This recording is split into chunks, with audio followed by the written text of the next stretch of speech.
Welcome to Gary's Grow Your Own Food. Today we're going to do a tour of the front yard, container gardens mainly, and we kind of start the same place every time, but I just don't want to start over there. Anyway, this here is going to be the dwarf tomatoes, and that's the Tasmanian chocolate. It's doing really well. Something is eating on this. Anyway, that's Fred's tie-dye, and then this over here is kookaburra cackle, and this one is sweet Sue. I need to put it in a bigger pot. These are going to stay in the pots that they're in because they're plenty big for what they're in. The carrots, you check the carrots lately? That's decent.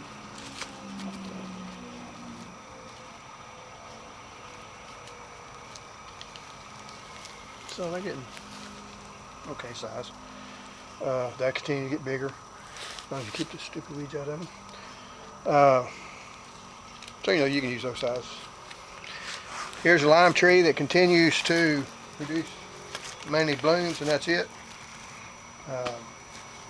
This here is a sweet lemon that I made from a root cutting. It's doing well. It did have some of those little caterpillars on it, and I know many people like to save those caterpillars, but a tree this size, they'll defoliate it and kill it. You know, on the bigger tree, I'll leave them. Don't worry about it, but small ones, I'll take them off. And this is another one of the, I think I look at this one every time. This is some greeny, it's a blood orange. And this here is one of the loquats. It's just one of the fruits I took off and it split. Not saved seeds, plant seeds, but they're looking good, coming on well. And this is the one I kept inside. This is the variegated Thai pepper that I saved from last year. And you take these peppers off of it because I can save the seeds. Over here is the other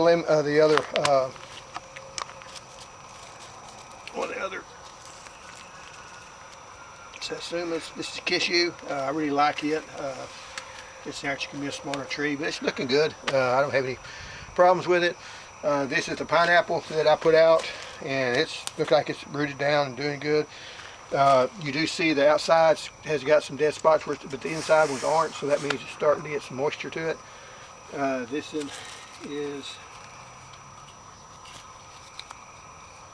it's one of the, it's not the Valencia. Oh, it's N33 orange. I've also got another one out there in the garden, and it's actually the previous video. It's blooming really well. It handled the freeze really well, so it's done good. I did get 4 new plants this week at Nature's Path on Breen Street in Houston. It's just down the street from JRN Nursery, which is, both of them are Asian nurseries, and you know their prices are really good. I do believe, if I got it right. Now these were in smaller pots. 2 of them were in pots that was this size. The others were in 4-inch pots. Well, this ain't the 4-inch pot. It's a 4-inch pot. It's a little bigger than that one. Thought I saved it. But anyway, this is a foxtail rosemary. This one here is the barbecue rosemary. Don't really know the difference, but they are two. You can tell they're 2 different varieties. This is one of the lemongrass. It's supposed to have thicker stems on it and do better. And this is the lavender. Like I say, I think those 2 were in 4-inch pots, and these 2 were in 1-gallon pots, and they both came to $16 for all 4 of them. So, you know, can't beat that as far as price. We've got the garlic growing here that I watered. The Fuzzy Wuzzy is blooming out, hadn't set any fruit yet. This is one of the other ones. I have to look back to see which one. This one's got a little tomato on it. And that's got a pretty good size. She got the pretty good sized tomatoes on it, so it's doing well. And this is a lychee tree that I bought to help pollinate the other lychee tree. It didn't bloom out this year, but hopefully it will next year. I will probably pot it up into a bigger pot sometime this year as it gets a little bit bigger and hopefully some more stable. It is kind of floppy. This is a tropic snow peach. I keep pruning it back or pulling fruit on it, thinning it out because it's got a lot of fruit on it for its size, and you'll see and you prune them several times, you're gonna see a cluster like this, and that's just way too many. So I'll pick out all but 2, and that branch may be able to support 2. It can't support more than that. So this would just cause problems, and I have had limbs break before because of that. Let me just set these over there. We can come up here in a minute. Coming over here, this is the cherry of the Rio Grande. It survived. It's been sitting right here, so it survived down to 15. It survived to 12. We had 12 during the Christmas freeze. 13, I think, was Snowmageddon. We got down to 15 degrees this year. I've never moved it inside. It does suffer a fair amount of damage, but it's still alive. It's still putting out some new growth. I don't know if it's going to make this year because it did suffer a fair amount. I have noticed if you suffer a fair amount on your trees, a lot of times they won't bloom out for you. You skip a year. On our plums, they are ate up with aphids, and as you can see, rub your hands and get all the stupid little aphids on there. And I just need to spray that with dishwashing soap or whatever, and use dishwashing soap. I think it's 1 tablespoon of dishwashing soap per quart or something like that nature. I have to look it up. But anyway, that'll kill them. There's no use using the harsh pesticides, whatever. Doesn't mean I don't use some pesticides if I have to, but I always try to use the least toxic or environmentally unfriendly as you can. I know in the past, a lot of times they was, in the old gardening books that say, hey, you can spray malathion and all this other stuff and 7 dust. There's no need on aphids. They're easy to kill.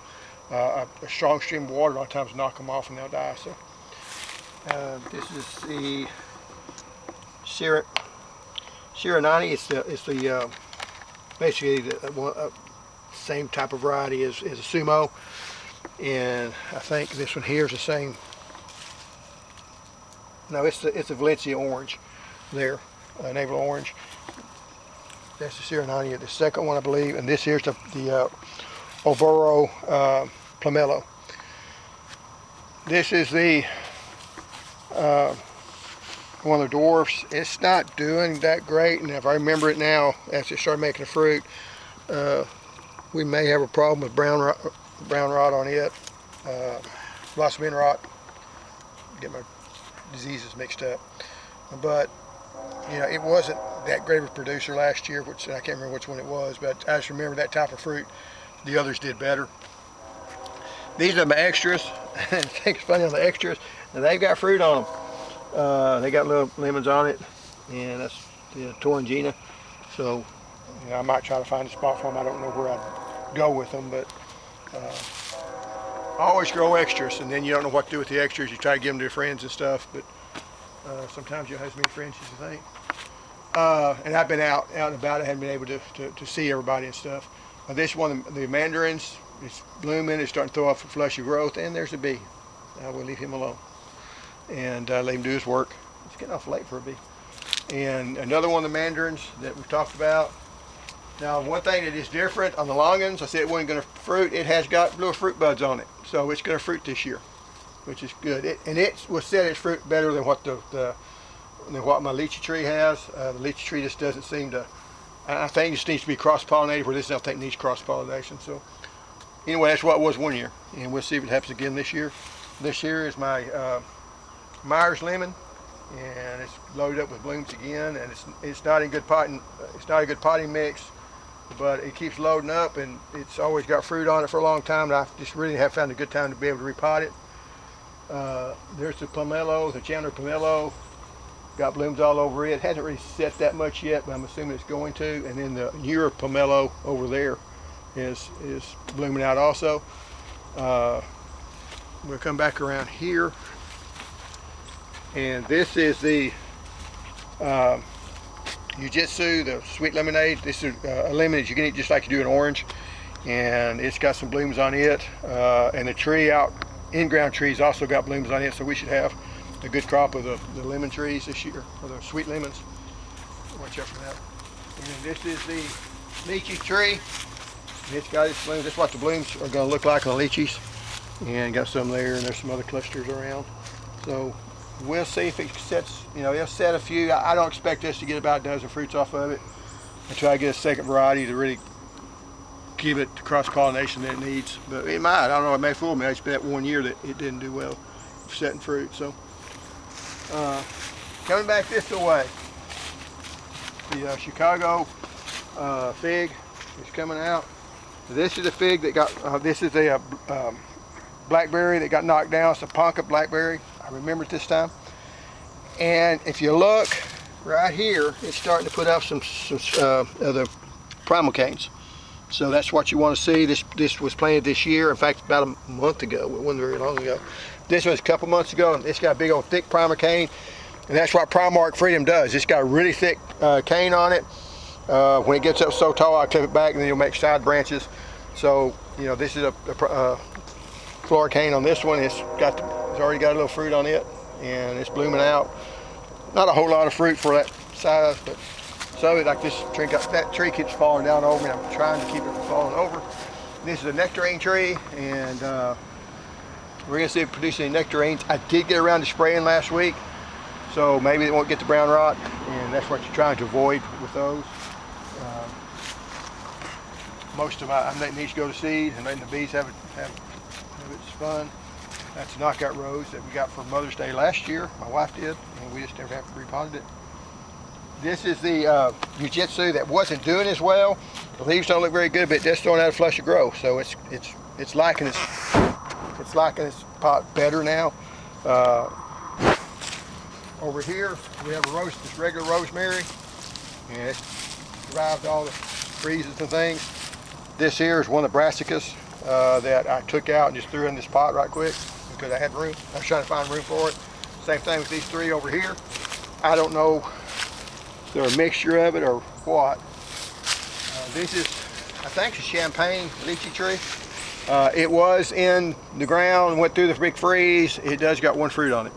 So maybe I'll get to see what it tastes like this year. If it doesn't fall off, the squirrels won't get it. We do have some little squirrels that have been running around that we'll like to do something with. The oregano, it's going to end up taking over this bed. I knew it would. The Okinawa spinach is just now starting to come out. We've gotten some here. The other one's there. And this is the other tree that I said didn't put on much fruit. It still got, I think, 2 fruits on it. Kind of disappointing. But we'll see if she does better next year. I'll give her 1 more year. And if not, I may throw it in the ground and just let it see if it survives. I'm not going to leave one in a pot that's not going to produce. To me, it's just the real estate is too valuable, because if you're growing in pots, you want something to produce, because you only got so many pots, so much room for the pots. Roses, the Rottenberry peach, still got some peaches on it. It got a little dry the other day. And then to see the loquat. This is a Barbie loquat. It's the first loquat I planted in the ground. I'm really surprised because it's been here and it took the freeze, and it's got some nice big fruits on it for a loquat. And you know, that's gonna be a good, decent little crop there. And as long as we can get to keep the squirrels off of it, and I may have to trap that little squirrel. This is the other. I think it's tropic snow. And again, I thinned it. Let me thin it some more. It's a hard thing to do, because you know, I think, well, why if something comes on, knocks something off or whatever. So you hate to lose too many. Okay, you're pointing that out. The other 3 right together. I'll at least pull off one of them. Should pull off 2. And I may eventually do that. Same thing with this. Oh, this has got 3 on it too. I'm gonna pull off these 2. Because if you're not careful, and this is what I've got the problem over here. This has got too many fruits on it, because see how much that's bending down? So, you know, I'm gonna take some of those off once you get a chance to do it. And coming in over here, this is the pomegranate.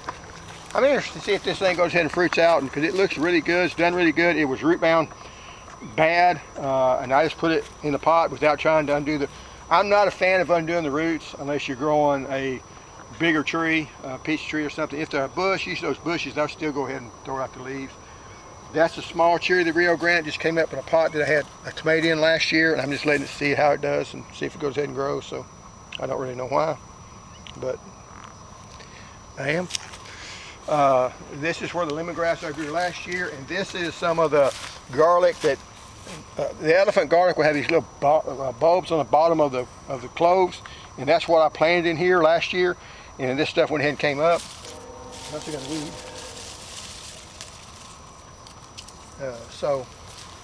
And it's starting to come. I should have cut all that stuff back. I just haven't had time. So speaking of switch, that's my climax blueberry. This is my lemonade blueberry, and it's really getting weighted down with the fruit. And it needs a fair amount of cold to be able to produce fruit. And this is one of the better, or probably the best fruit that I've had this year. On this tree, it's just a light producer. So this is the O'Neill, and it produces a lot of them. And the only difference is with this one, it doesn't produce a lot of leaves early on. If you notice, the others all have more leaves than it's got. It doesn't seem to affect the taste that much, if at all. But it also makes it more vulnerable to the birds, because birds can see them better. You got a little spider up there. Probably can't see on that camera because it's not a good camera. This is one of the Sweet Crisp. It's probably one of the better tasting of the blueberries. It's got kind of a crisp texture to it, so it's not as mushy as some of the other blueberries, and we really like it. This is the Snow Chaser, and it's got some. They're going ahead and sizing up well, and doing well on it. So, and another of the Sweet Crisp that's growing. Something killed this one here. I don't know what. I probably never will know what, because I mean, if that part's dead, you got to cut it back and keep on going. I've also got freaking worms. So a lot of times it's easy just to cut those worms out and set fire to them. Anyway, this gives you satisfaction of killing suckers. Then I got the figs. I do have a couple, I think, that's died this year from the cold, I guess. The bad thing about having this one, I don't know, we're gonna see. But the bad thing about having them in pots is they are more vulnerable to freezes. Even though that, we shouldn't have any of them that die because of freeze, but you put them in these pots, it gets down to 15 degrees, neighbor's cat, thought I'd put down some food. A lot of different varieties that we have. I'm not going to go through all the different varieties, but I can if somebody really wants me to. I have to spend some time to figure out which ones are which. This one here is one that they've really liked. It's the Papa John's. It's one that's made for the South, or does well in the South. These died because they got dry last summer. This is another one of the Papa John's that we got. That's one of the bigger size. You start to see them grow up. They don't have any now. What actually on a fig, you're not eating the fruit. You're actually eating the bloom, and the fig is the bloom itself. So it's not actually the fruit of the plant. This is St. Rita's that it didn't like the cold. It was in a bigger pot, but you don't look like it made it unless it comes back from the roots, because it's dead all there. Same thing with this one. But this one never has this. It's a Comme de Dame, and it's probably dead too. But it's never really done well for me. This one's JH. Let's see. Yeah, JH Adriatic, and it's one that was, I think they found it in Austin, so it's adapted for down here. It's not Adriatic fig, but they called it Adriatic because they thought it was, and then later they done DNA testing and it wasn't. And I think this is Champagne. There's another LSU variety. This is Colonel Lickman. It's one of the more rare, or one of the more popular varieties that's selling for a fair amount. And this fig here is Strawberry Verde, I believe. And it's been here since we moved out here. I had it in a pot before, one of these big pots, and planted the pot and everything in the ground. It's done okay. The freezes knock it back a little bit, but then it comes right on back.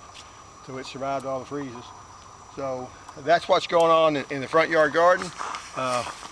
Hope you enjoyed it, and thanks for watching.